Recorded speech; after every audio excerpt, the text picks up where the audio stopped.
Alors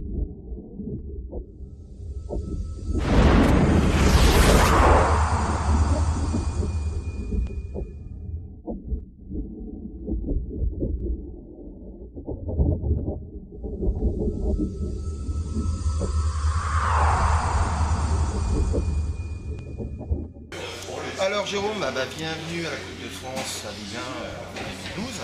Alors, comment ça s'est passé? Je vais peut-être commencer par me présenter, qu'est-ce que tu en penses? Oui, c'est vrai que moi je le connais, mais bon, vas-y, présente. Voilà, je me présente, Jérôme Chanet, je viens du club de Hussac à côté de Brive en Corrèze, dans la Ligue 14. Je roule en championnat de France depuis 2007.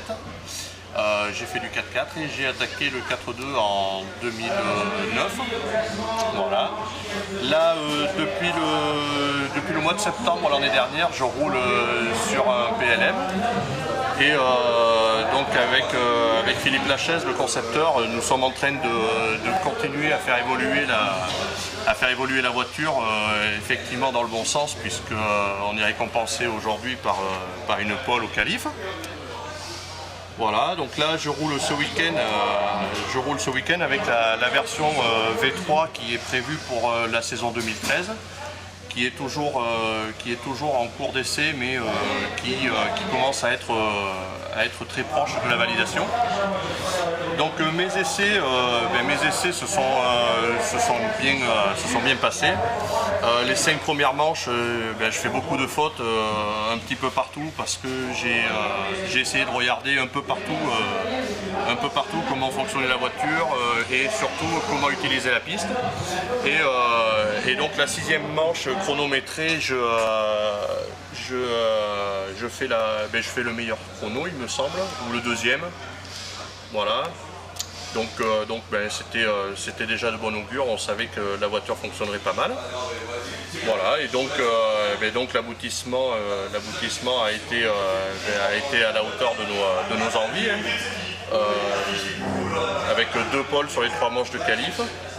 Bon, effectivement, il y a une belle concurrence en face, hein. Samy qui est champion de France en titre, mais heureusement qu'il fait quelques fautes aussi. Sinon, ça aurait peut-être été plus difficile, on ne sait pas. Voilà, mais bon, c'est quand même de bon augure pour la suite. Ça permet de voir qu'effectivement, les évolutions apportées pour le futur fonctionnent très très bien. Voilà, je vais vous présenter peut-être... Voilà, présente-nous ta voiture plus en détail, oui. Et ses nouvelles évolutions. Voilà, donc aujourd'hui, ça commence à devenir un petit peu la mode dans le 4.2. On monte tous des freins à l'avant. Donc le système de chez PLM ne varie pas beaucoup des autres. C'est un système tout à fait classique avec une transmission avant normale, un diff normal avec un montage somme toute classique. Le frein est monté sur un 3e palier au centre, donc vous voyez ici. Voilà. Et juste simplement, on a utilisé juste une noix de diff centrale qui est verrouillée par une bague. Et voilà, c'est un système tout à fait simple et surtout qui est un gage de fiabilité et de longévité. Petite question, oui. Parce que pour les gens qui ne connaissent pas du tout le 4.2, oui. Quel est l'avantage de mettre un frein sur l'avant? Alors, l'avantage du frein sur l'avant, le plus gros avantage ne vient pas forcément du frein en lui-même. Le frein apporte un petit plus effectivement sur les parties longues où on a besoin d'un gros freinage en pointe. Mais aujourd'hui, le gros avantage de monter un train avant supplémentaire nous permet d'utiliser l'effet du différentiel avant dans toutes les parties sinueuses, en particulier donc les virages un peu plus serrés. Ça nous permet d'avoir une entrée en virage où on utilise l'effet du différentiel avant, et donc on roule avec un différentiel rempli d'huile silicone. Là pour ce week-end je roule avec de la 15000 sismique. Selon les pistes, effectivement, c'est quelque chose qu'on peut faire varier et ça nous permet d'avoir encore un réglage supplémentaire qui permet encore d'évoluer sur la piste, d'évoluer vers le haut. Voilà. Un petit setup rapide. Alors, un petit setup rapide. Là, ce week-end, je roule avec... je vais commencer par l'avant. Donc mon diff avant, je viens de le dire, j'ai 15 000 dedans. J'ai une chasse de 38 degrés. Je pince de 1 degré en position basse et j'ouvre de 4 degrés en position haute. dans les amortisseurs, j'ai des pistons 6 trous de 1.4 avec de la 450 sismique.